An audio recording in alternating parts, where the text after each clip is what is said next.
Ladies and gentlemen, they are almost certainly going to indict former President Trump simply because they want to knock him out of 2024. It won't work for a number of reasons, and we'll get to that. It'll make him more popular. Everyone on the planet will know it's his direct political rivals tearing apart the rule of law, making a mockery of the Constitution and our democracy, and going after someone because they despise him with every fiber of their being. Okay, if you've ever been in a dysfunctional, if you've ever witnessed a dysfunctional eighth grade class or high school class, you would have seen somebody getting picked on by all the cool kids in class. And so that's exactly what's taking place. You have a machine after one man and they want to stop him. It's not possible also because according to Andrew McCarthy on whether Justice Department's Trump investigation will prevent 2024 presidential run, this is an article in Fox News. Nothing in the Constitution, Andrew McCarthy. The fact is, constitutionally, there's nothing that prevents somebody who is either under investigation, convicted, or even in prison from running for president. There's nothing in the Constitution that says you can't. You would think that the American voter will decide how much of a hamstring that you want on somebody who's either running for or carrying out the duties of the presidency. But I think we're getting way ahead of ourselves. Okay, so then he goes on to say, well, they might not want to indict him before midterms. They might not want to indict him in 2022 or 2023. But what they'll want to do is prolong the clouds above him, the menacing, ominous possibility that he gets indicted. I think, ladies and gentlemen, it's almost certain he will. Again, this is not like a firm prediction. This is something that they want retribution for what he did in 2016, which was defeat Clinton. And when he defeated Clinton, like I said he would, and hit subscribe to this channel right now, to my new Patreons, I cannot thank you enough, ladies and gentlemen. Thank you. You want to support my work long term? My Patreon is below. You enjoy my voice or my writing on hagoodman.com. You can read it in The Hill, the Huffington Post, Salon, the Jerusalem Post, the Federalist, other publications. Go to hagoodman.com. If you enjoy this channel, I'll have a segment on the stock market crash channel and H.A. Goodman's other channel tonight as well. I might have a live stream. I'm not sure. I'll let everybody know. But to my new Patreons, thank you so much. Hit subscribe and share this segment everywhere. It's very, very important. They're going to try to stop him. It's not going to work. We're in a recession. Inflation is going to stay at 8 to 9%. Oil prices are going up. Europe is heading into an economic catastrophe. Every country that gleefully tanked their economy 2 years ago at the direction of morally superior, highly educated liberals are now suffering. Every country that, they did the same thing all at once. These are the highly educated, morally superior liberal Democrats here, along with bureaucrats, multinational organizations, the experts, the highly educated said, tank the U.S. economy and European economies. Just, shut down economic activity. Okay, we now have record highs in inflation. Europe is doing even worse. And you have Jeremy Grantham, Michael Burry, Nouriel Roubini, all these famous economists, these brilliant economists and Wall Street aficionados saying that we're not even close to the economic downturn and collapse and crash. And I've been saying on a much smaller scale, in the Federalist in October, I wrote that it's democratic policies that are bringing us towards a crash. Read that article below in the pinned comment and description. We're going to have a much worse economy in November, unfortunately, and going into next year. Okay, I think it was a Wells Fargo economist said we're going to have a terrible recession next year, even worse than what we have now. And so third quarter might not be even any positive economic growth. We might continue to shrink as an economy. Then you'll have corporate profits decline. Then you'll have a true crash in the market with derivatives, a derivatives nightmare, just like 2008. So, and then you have China, Taiwan, but also the geopolitical nightmare in Europe. And if the mortal adversary of Democrats actually gains a geopolitical footing, or I should say, let's say, achieves its geopolitical objectives with the invasion that took place under the watch of mashed potato brains and Democrats in the House and Senate, that's yet another calamity for the country caused by Democrats. So you have to ask yourself, what are they going to run on? An indicted Trump would actually go, right now he's 2.2 points up in terms of real clear politics. So an indicted Trump could easily defeat anyone Democrats have to offer. I mean, this is a state of U.S. politics. If you were going to indict Trump, you should have indicted Clinton in 2016, but you didn't. For Clinton was, and I want a Hillary Trump. I think Hillary Clinton's going to run again. I think she'll be the nominee, and there'll be nobody happier on the planet.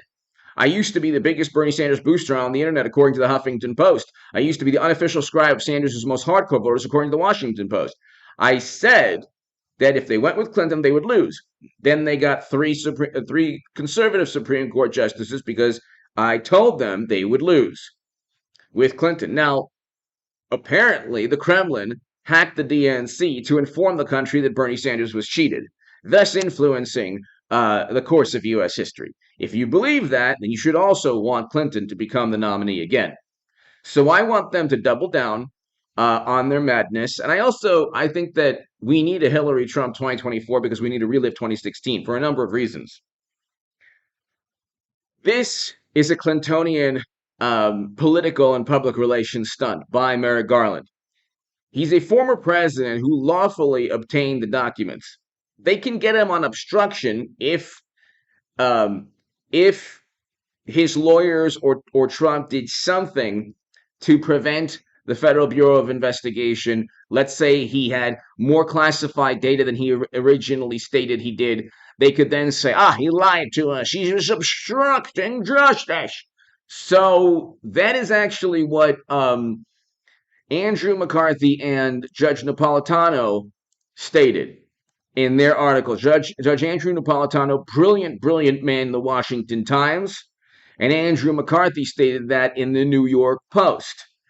And that is what could possibly take place. So what they could indict him on is simply not even classified data because he was president. And they can't disqualify him. Trump can run for president even if he's indicted ex-lawyer. Joe DeGeneva, also brilliant man, brilliant attorney, stated that he believes that Merrick Garland will indict Trump. They're just going to do it to try to knock him out of 24. It ain't going to work. PolitiFact, the Constitution lists the qualifications to run for president, and they are only about age, citizenship, and residency. Excuse me. So there's no place in the Constitution that doesn't say you can't run if you're convicted or indicted. Convicted is there's a little curveball because some of these statutes say you're excluded from running, but then the Constitution doesn't say that. So that would be an issue for constitutional scholars, but then it's not even in the Constitution, so it's not much of an issue. They despise Trump. They love Clinton. They love Romney. They love Liz Cheney.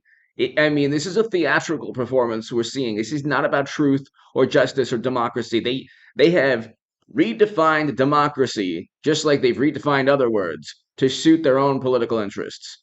Democracy entails speech, dialogue, discourse, debate, the candidate you want running. It doesn't entail social media algorithms stifling discussion or suppressing or censoring discussion of Hunter's laptop that shows actual clear violations of the law. If you're not going to go after Hunter, if you didn't indict Hillary and you indict Trump, you're telling the world that you're simply utilizing the United States government against one man that you couldn't find anything on for 6 years.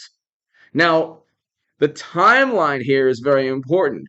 You didn't need 6 years to realize that Clinton violated the law, and I want a Hillary Trump 2024, but Clinton did. Although there are violations of the legal statutes pertaining to the handling of classified data. Comey said that himself. Now, again, Garland is going to almost certainly indict Trump. Into my 10-minute crowd, 9 minutes, you have to understand, ladies and gentlemen, it's not initially the thought, offended me or hurt me or got me angry or frustrated, saying, oh my God, They're going to utilize the entire United States government because they have this apoplectic and hysterical obsession with Trump. And they're the ones who make a mockery of democracy and classified data with Clinton's servers siphoning top secret intel outside of the U.S. government. And Comey actually stating, yeah, you know what, she did break the law, but we can't find a reasonable prosecutor. They're going to nitpick and find something like technically that he broke the law on or did wrong. It's not really going to be a national security issue because he's a former president, and there's been a precedent set by other presidents, and the precedent with Clinton siphoning and funneling classified data outside the U.S. government, infinitely worse than what we see now. But they want to knock him out of 24. Like I said, it ain't going to work. So the more you think about it, it's almost better for Trump in a very bizarre way because it actually will shed light. It's actually a mirror. See, they think that if they level an indictment against Trump, that Trump is damaged goods. They're the ones who will become damaged goods. The entire planet will say, okay, the United States government leveled the entire weight and power and force of the state against one man. The average American, no matter what your background is going to say, okay, we understand. We've seen people get bullied. To Democrats, Trump is the greatest bully of all time, but really, he hasn't really, he's been the one bullied since 2016. They investigated him for the Mueller probe found nothing, didn't indict him. Georgia investigation, New York investigation, tax returns, they found nothing. They don't have anything. January was a failure with Kinzinger and Cheney. They found nothing. Okay? What they do with Trump is they investigate until they possibly can find something. With Hillary and Hunter, with emails that show clear violations of the law, bribery and kickbacks, graft, clear violations of the law, they don't indict. They say, we're investigating. So they investigate with their own with Democrats. When they investigate Democrats, it's a smokescreen to say, gosh, we can't really find anything yet, even though they have the crimes that are right there. When they investigate with Trump, it's, my God, we don't have any crimes. Let's just continue to investigate. Maybe one day he'll obstruct justice by lying to us, and then we can go ahead and so there could be a moment where Trump or Trump's lawyers or Trump said, nah, those are the classified data we gave you. And then the DOJ can come back and say, that's not true. You have a lot more classified data. Why were you hiding it? They're not even worried about why he was keeping the data or how he obtained the data. As a former president, he could have wanted that information for his library. He might not have trusted the National Archives. Who knows? Who knows?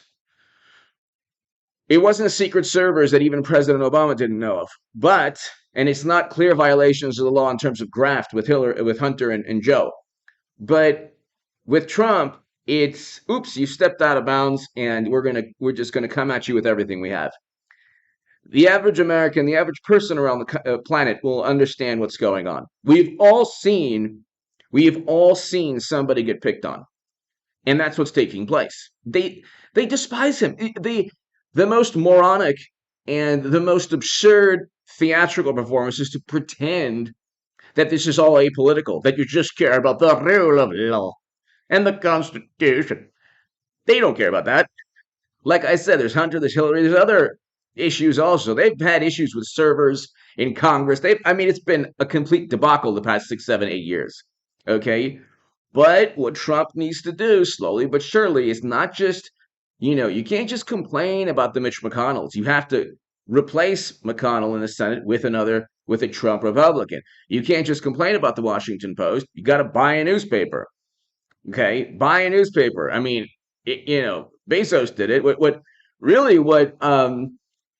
What Musk should do is at this point it's almost worth 10 billion or 5 billion more than it is actually Twitter. That has to happen. Twitter, these things have to be wrestled away from Democrats so we can actually discuss the criminality that takes place on their side of the political divide. He needs some media support, ladies and gentlemen. He needs a lot more support in the Senate. And so it's Trump has a roadmap, and I think that he's probably doing the best he can. There are things that he can do, but it's just a waiting game now. It's almost certain that he gets indicted. Give me your thoughts below, and it's almost certain that it helps him. Give me your thoughts below. Hit subscribe to this channel. I don't see even they're going to have to, because you have to understand Biden's going to get impeached maybe twice. So you have a Biden impeachment. You have a House investigating everybody, every Democrat under the sun, and you have an economy in turmoil that's going to get worse the next 2 years, not better. So they have to indict Trump. It's almost a political imperative for them to do that, and they'll still lose. Give me your thoughts below. Hit subscribe right now. I should have a live stream. I'm not exactly sure. I'll let you know. Thank you.